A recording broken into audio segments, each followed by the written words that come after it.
you're the guy we're going out there with, what is it going to look like? So they earn the opportunity to go out there and kind of compete and show what it would look like if they were the starters. Chris?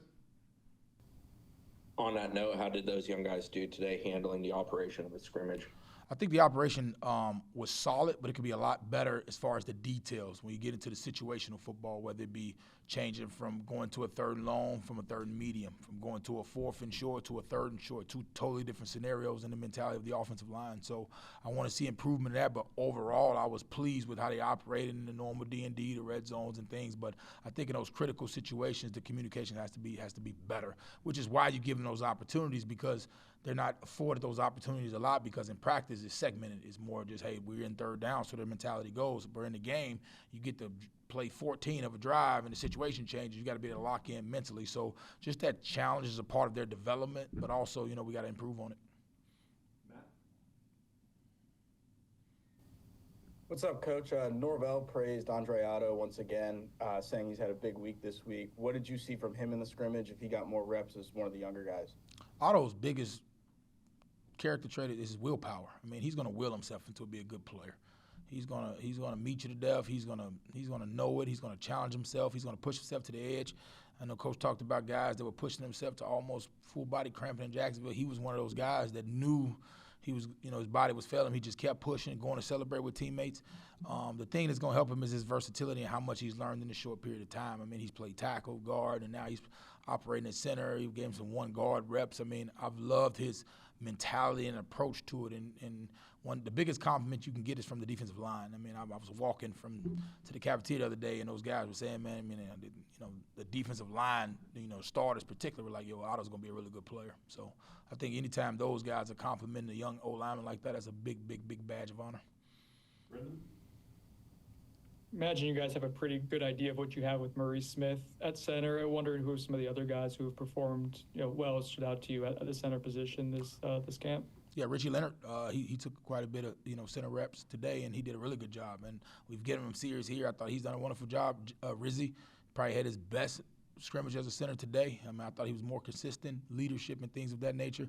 And, of course, Otto can jump in there and play it, and he went with the ones a little bit too today at center, which showcased his ability. So that's good. And we always got Darius who can jump in there, who's actually played in games. So I have no concern about that position just because of the depth we've built with the guys we have on the roster and starters that have already played the position.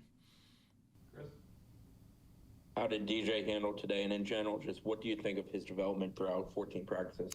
Yeah, I mean, DJ was giving it all, man. I mean, there was nothing held. There was no spoon feeding. We put the whole playbook on him. And what I've loved about it is how he's been able to settle and then kind of making it his own, where he's not learning the Florida State offense. He's learning the offense is changing into the kind of his offense where, okay, now I like doing this, and he can kind of put your personal stamp on it. So I like that development because of what he's comfortable with, how he's now changing the play, changing the cadences, understanding where to go to, building a relationship with the receivers. It's been fun to watch because it's just been a steady climb of progression. And sometimes, we get caught up in the result of it, but we're looking at the decision-making. What did you saw pre-snap? Did you like this? Why did you change this? And those conversations have improved so much, man. I'm excited to see, as he continues to grow and kind of, take the offense, with two hands.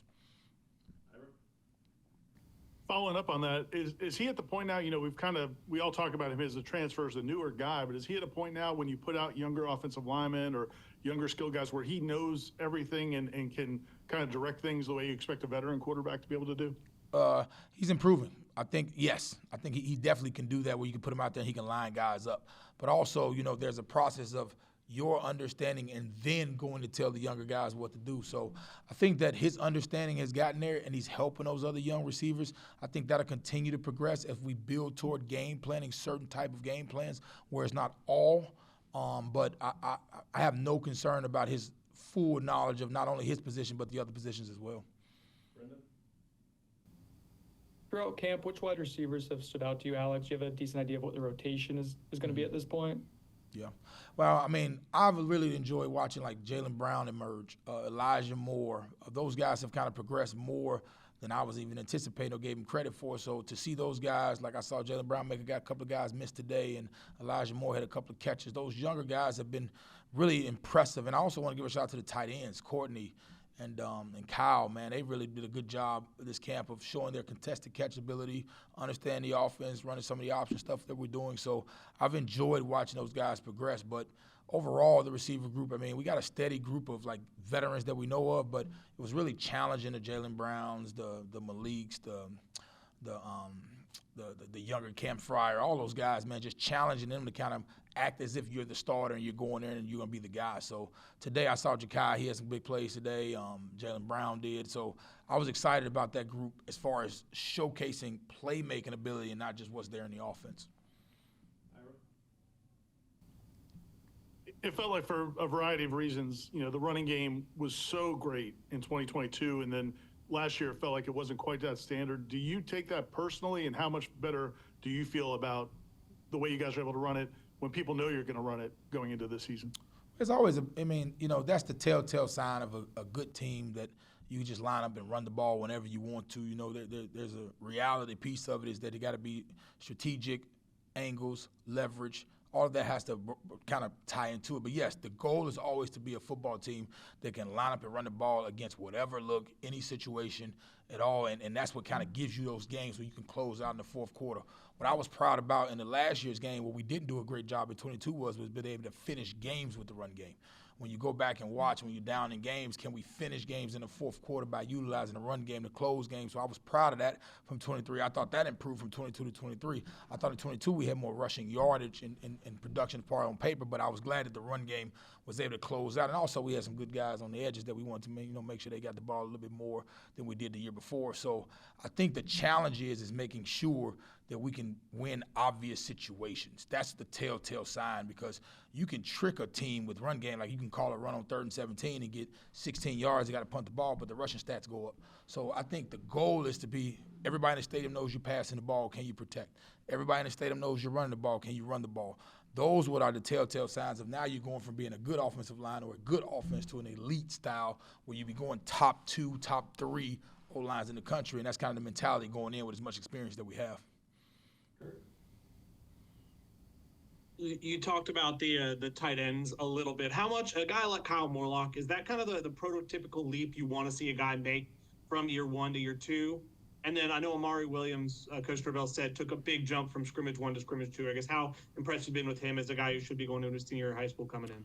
Well, it's just overall rep count, as many reps. Like, that's why you do things like today and give those opportunities to be able to go showcase their ability and showcase their learning. So I think just the reps put in, you should see the progress. You should see the leaps. And also, Cal's got a lot of game reps under his belt, too. So it's not just practice reps, but it's also them finding themselves in the offense, because when you first come, you're just learning it. You're just learning it. You're doing what it said.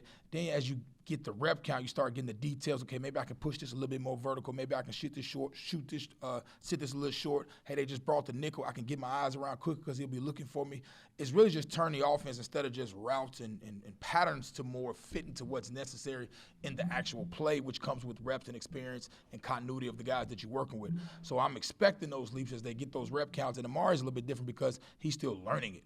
His is just raw ability and his competitive nature, which is showcasing his ability. But as he continues to get those reps and to continue to progress, you'll see him taking onus in it of, like, all right, now let me get those small details that make you from just a good offense of okay, I did the right thing, to I adjusted and made the plays that was necessary for the success.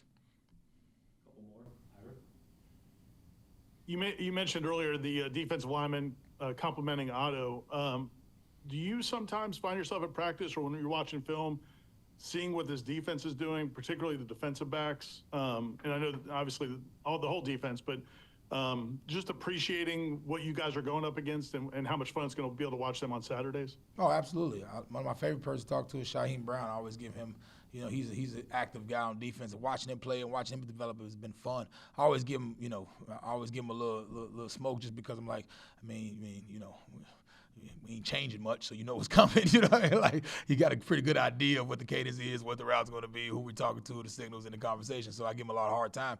But I've liked is their steady progression of competition where, everything is contested. Even when it's blocked up, you still got to get fight to get 3 or 4 yards. That's what you want to be, because if we was out there just killing them, then we'd be bad on defense. If they were just killing us, we'd be like, so you want some back and forth there, the competition where everything's fit up. Now who can go finish the drive and go make plays that are contested, because that's what gets us better. We create an environment where our hardest competition is within the team, where you're out there, like our practice should be harder than the games is what we're trying to create here. So, I mean, I love our defense, man. And I've been with Adam since Chattanooga in 2012, so I'm used to seeing those guys flying around, hitting, and I mean, this is what the standard is. It's been there. I understand with the running game, you guys have so many different types of running backs. Do you have an idea of like how many you could use really reasonably throughout a game? I guess what's the balancing act there of how you can use the running backs? We don't say really how many. Some of it is situational, but I mean, there's no cap on it. I mean, we've been in games and we've had some games where we had 5 guys touch the football. So it's more of just what the situation calls for. Who's running, the hardest and things like that. Plus, we have really multiple backs. We got guys that can line up at different positions and line up at receiver and catch routes out the backfield, catch screens, and protect. And so it's a little bit situational, but I would say we don't have an ideal number of this is the amount of running backs we want to rotate throughout the game. But I would say the average is probably about 3 is where we get to 3, and then that 4th one being situational, just probably how it averages out. But there's no plan of saying, hey, we're going to play this many backs. If we got good backs that can go, we'll rotate them all. If they all, there's no drop-off. Okay. Thanks, guys. Thank y'all.